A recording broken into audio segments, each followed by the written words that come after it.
সাগরের গভীর থেকে উঠে আসা টাটকা সামুদ্রিক মাছের গন্ধ আর জেলেদের কর্মব্যস্ততা দেখতে চান? তাহলে চলে আসুন কক্সবাজার ফিশারি ঘাটে। এমন কোনো সামুদ্রিক মাছ নেই যা এই ফিশারি ঘাটে পাওয়া যায় না। কি নেই এখানে? আপনার এখানে আসলে সামুদ্রিক মাছের পাশাপাশি বিভিন্ন নদীর মাছও দেখতে পাবেন।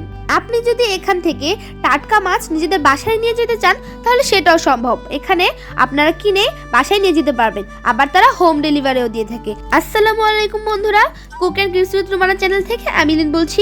আমি আবার কক্সবাজারের একটি পর্ব নিয়ে আপনাদের সামনে হাজির হয়ে গিয়েছি। আজকের পর্বটা হচ্ছে কক্সবাজারের ফিশারি ঘাট। আজকে আমাদের কক্সবাজারে হচ্ছে দ্বিতীয় দিন। এই দ্বিতীয় দিনে আমরা চলে এসেছি কক্সবাজার ফিশারি ঘাটে।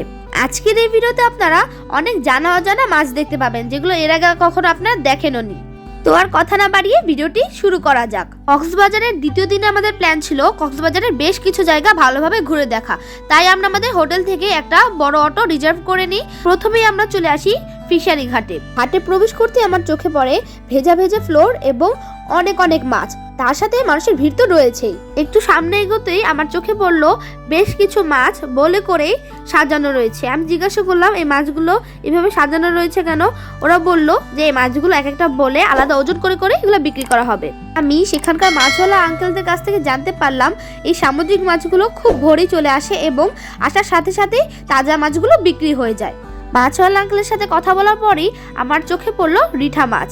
এই রিঠা মাছটি আমি এর আগে মোবাইলে দেখেছিলাম, বাট কখনো সরাসরি আমার দেখা হয়নি। আজকে আমি সরাসরি দেখে নিয়েছি। এখানে টুনা, ইলিশ, চিংড়ি, কাঁকড়া ও বিভিন্ন সামুদ্রিক মাছের বিপুল সমাহার ঘটে, যা জেলে, ব্যবসায়ী এবং পর্যটকদের কাছে ভীষণ আকর্ষণীয়। এখন আমি আপনাদেরকে একসাথে অনেকগুলো সামুদ্রিক ইলিশ দেখিয়ে দিচ্ছি। আমি কখনো একসাথে এতগুলো ইলিশ দেখিনি। এখানে এসে আমার মনটা খুবই ভালো হয়ে যাচ্ছিল, কারণ আমার সহজে কখনো বাজার যাওয়া পড়ে না, মাছের বাজারে। মানে আমার মাছ বেশি ভালো লাগে না, বাট এখানে এসে আমার ধারণা একদমই পাল্টে গিয়েছে। এখানে এত ধরনের মাছ, তার মধ্যে মাছওয়ালা আঙ্কেলদের ব্যবহার এত ভালো। ওনারা খুবই ফ্রেন্ডলি। ওনারা বলতে থাকে যে তোমার কি লাগবে, কি লাগবে, কোনটা নিতে চাও, এটার নাম কি, ওনারা নিজের থেকেই বলে দেয়। বন্ধুরা, এতক্ষণ তো এই ফিশারি ঘাট নিয়ে নিজের মনের অনেক কথাই বলে ফেললাম। তাহলে এখন আমি আপনাদেরকে এই ফিশারি ঘাট সম্পর্কে বেশ কিছু তথ্য দিব। কক্সবাজার ফিশারি ঘাট হলো বঙ্গোপসাগর থেকে ধরা তাজা সামুদ্রিক মাছের সবচেয়ে বড় পাইকারি বাজার ও মৎস্য অবতরণ কেন্দ্র, যা বাঁকখালী নদীর তীরে অবস্থিত এবং দেশের মাছ সরবরাহে গুরুত্বপূর্ণ ভূমিকা রাখে। এটি শুধু একটি বাজারই নয়, বরং জেলেদের জীবন জীবিকার প্রধান উৎস, এমনকি স্থানীয় অর্থনীতিতে বড় অবদান রাখে, যেখানে জেলেরা, বরফ বিক্রেতা, নৌকা চালক সহ অসংখ্য মানুষ নির্ভরশীল। প্রতিদিন এখান থেকে হাজার হাজার মাছ বিক্রি হয়। কক্সবাজারের রেস্টুরেন্ট মালিকরা এখান থেকে তাজা তাজা মাছ কিনে নেয় এবং এই মাছগুলোই তাদের রেস্টুরেন্টে রান্না করে সার্ভ করে। এখন আমি আপনাদেরকে আমার প্রিয় রূপচাঁদা মাছ দেখিয়ে দিচ্ছি। আমার কিন্তু কালো রূপচাঁদা মাছ প্রিয় না, তবে সাদা রূপচাঁদা মাছ আমার খুবই প্রিয়। এখানে চিংড়িও অনেক সাইজের ছিল। আমার চিংড়ি নিতে মন চাইছিল বড় বড় লবস্টারগুলা। আম্মুকে বললাম যে আম্মু চলো নিয়ে নিই, তবে আম্মু বললো যে এখান থেকে আমাদের এত মালপাতি রয়েছে, এগুলো না তো ঝামেলা হয়ে যাবে। তার মধ্যে আমরা এখান থেকে আবার কক্সবাজারে ঘুরে আমরা সেন্ট মার্টিন যাবো, তো এটা না তো ঝামেলা হয়ে যায়, সেই জন্য আমরা নিয়ে নিই। এই ফিশারি ঘাটে এসে আমার অনেক অনেক এক্সপিরিয়েন্স হয়েছে, যেমনটা কোরাল মাছ। এখানে আমি আপনাদেরকে দেখাবো অনেক অনেক ধরনের কোরাল মাছ। এটা যে দেখতে পাচ্ছেন লম্বা লালটা, এটা হলো ভোল মাছ, আর পাশে যেটা এটা হচ্ছে লাল কোরাল। লাল কোরাল আমি এর আগে কখনো দেখিনি। কোরাল মাছ এর আগে আমি দেখেছি কালো কালোই হয়, বাট এখানে এত কোরালের কালেকশন রয়েছে, আমি তো দেখে জাস্ট অবাক হয়ে যাচ্ছিলাম। ভোল এবং কোরাল মাছের পাশেই আমি দেখতে পেলাম এটা হচ্ছে পোয়া মাছ। আমি এগুলোর নাম জানি না, তবে আঙ্কেলগুলোর কাছ থেকে নাম জেনে জেনে আমি আপনাদেরকে বলে দিচ্ছি। আর এটা হচ্ছে কালো রূপচাঁদা। আমি এখানে যে যে মাছগুলোর নাম জানতে পেরেছিলাম সেগুলো আমি আপনাদেরকে জানিয়ে দিচ্ছি। আমি কিছু নামগুলো স্ক্রিনেও দিয়ে দিচ্ছি, আপনারা দেখতে পেয়েছেন আশা করছি। এখন কিছুক্ষণ আপনারা আমার ভয়েস ছাড়াই ভিডিওগুলো এনজয় করতে থাকেন, তার পাশাপাশি আমিও এনজয় করতে থাকি।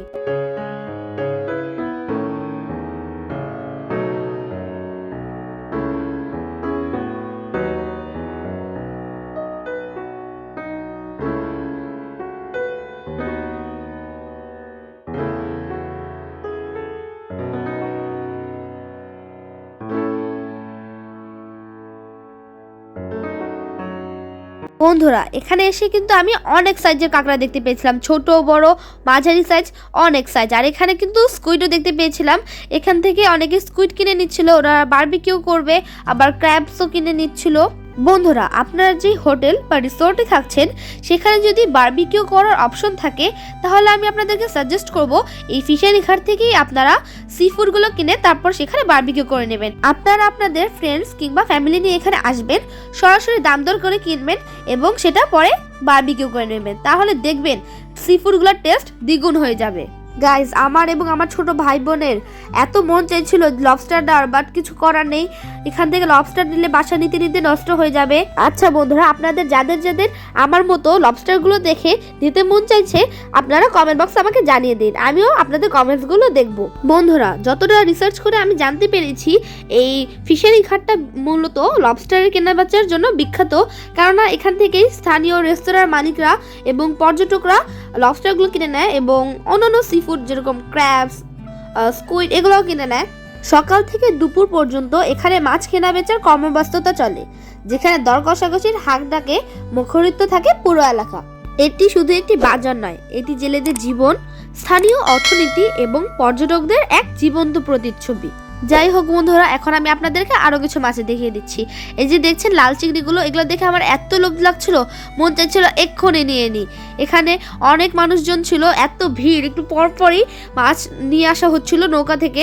আমি আপনাদেরকে 100% গ্যারান্টি দিচ্ছি এখানে আসলে আপনাদের মন একদম ভালো হয়ে যাবে, কেননা এখানে এত ধরনের মাছ আপনি মন খারাপ করে থাকতেই পারবেন না। এই মাছগুলো আপনার মন এমনিতেই ভালো করে দিবে।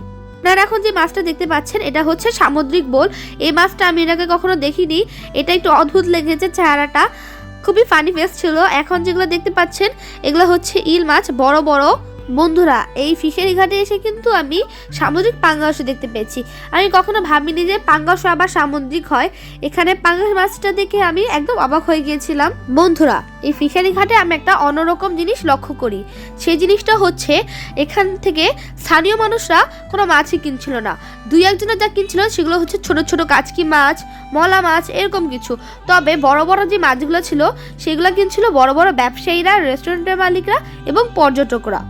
স্থানীয় মানুষজন শুধুমাত্র ঘুরে ঘুরে পুরো ফিশারি ঘাটটা দেখছিল। বন্ধুরা, ভিডিওর এই পর্যায়ে যেহেতু চলে এসেছেন তাহলে আমি আপনাদেরকে আরেকটা কথাও বলে দিচ্ছি। এই ফিশারি ঘাটের অপর দিকে কিন্তু কক্সবাজার বিমানবন্দর রয়েছে, সেখানেও আমরা এই ফিশারি ঘাট ঘুরে দেখার পর যাব, সেটাই আমি আপনাদেরকে বলে দিচ্ছি। যেহেতু কক্সবাজার বিমানবন্দরেও এর আগে কখনো যাওয়া হয়নি, সেহেতু আমি কক্সবাজার বিমানবন্দরেও যাব। এতগুলো মাছ একসাথে দেখার পর আমি কতটা খুশি ছিলাম সেটা নিশ্চয়ই আপনারা আমার ফেসের এক্সপ্রেশন দেখে বুঝতে পারছেন। বন্ধুরা, আমি এখন আপনাদেরকে কিছু ছোট ছোট স্কুইড দেখাবো। দেখলেন তো স্কুইডগুলো কত ছোট ছোট, পাশে কিছু মিডিয়াম সাইজেরও ছিল। এখন আমি আপনাদেরকে যেটা দেখাচ্ছি এই বড় মাছটা, এটা হচ্ছে ফ্লাইং ফিশ। আমি এর আগে কখনো এত বড় ফ্লাইং ফিশ দেখিনি। আমি যেগুলো মোবাইল টিভিতে দেখেছিলাম ছোট ছোট সাইজের, ওগুলো উঠতে পারে, বাট এত বড় ফিশও যে উঠতে পারে সেটা আমার জানা ছিল না। বন্ধুরা, আপনাদের কাছে এখন আমার একটা প্রশ্ন, আপনারা এই মাছটিকে কি মাছ বলেন সেটা কমেন্ট বক্সে জানাবেন। আর আমরা এটাকে শাপলা পাতা মাছ কিংবা শঙ্কর মাছ বলেই চিনি। আপনারা এই মাছটিকে কি নামে জানেন সেটা কিন্তু জানাতে ভুলবেন না। এত বড় সাইজের শঙ্কর মাছ দেখে আমি তো পুরো অবাক হয়েছিলাম। এখন আমি আপনাদেরকে ফিশারি ঘাটের চারপাশটাও একটু দেখিয়ে দিচ্ছি। এখানে অনেকগুলো আঙ্কেল কাজ শেষে বসেছিলেন। ফিশারি ঘাট থেকে বেরোতেই দুইটা আঙ্কেল এসে আমাদেরকে জড় করে ধরলেন এবং আমার আব্বুকে বলতে লাগলেন যে ভাই এই মাছগুলো নিয়ে নেন, ইলিশ মাছগুলো, এগুলো সবগুলো এখানে 3000 টাকা দিয়ে দিব। কিন্তু আমরা নিতে পারিনি, কেননা আমরা তো অন্যান্য মাছ নিতে পারছি না আমাদের নেওয়ার ঝামেলার কারণে। এখানে আরেকটা আঙ্কেল কিছু ছোট ছোট কাচকি মাছও দেখাচ্ছিলেন। তারপর আমরা চলে আসি কক্সবাজার এয়ারপোর্টের সামনে। এখানে এসে আমি, ইশিকা এবং আম্মু কিছু ছবিও তুলি, এখানে কিছু ক্লিপস নিচ্ছিলাম। বন্ধুরা, এখন থেকে কিন্তু কিছুদিন আমাদের নিয়মিত ব্লগ ভিডিওগুলো আসবে, সেগুলো আপনারা মিস না করতে আমাদের চ্যানেলের পাশেই থাকুন। সবাই ভালো থাকুন, সুস্থ থাকুন। আমাদের সবগুলো ভিডিও দেখতে চাইলে আমাদের চ্যানেলে গিয়ে আপনারা দেখে নিতে পারেন। আজ এই পর্যন্তই, সবাই ভালো থাকবেন, সুস্থ থাকবেন।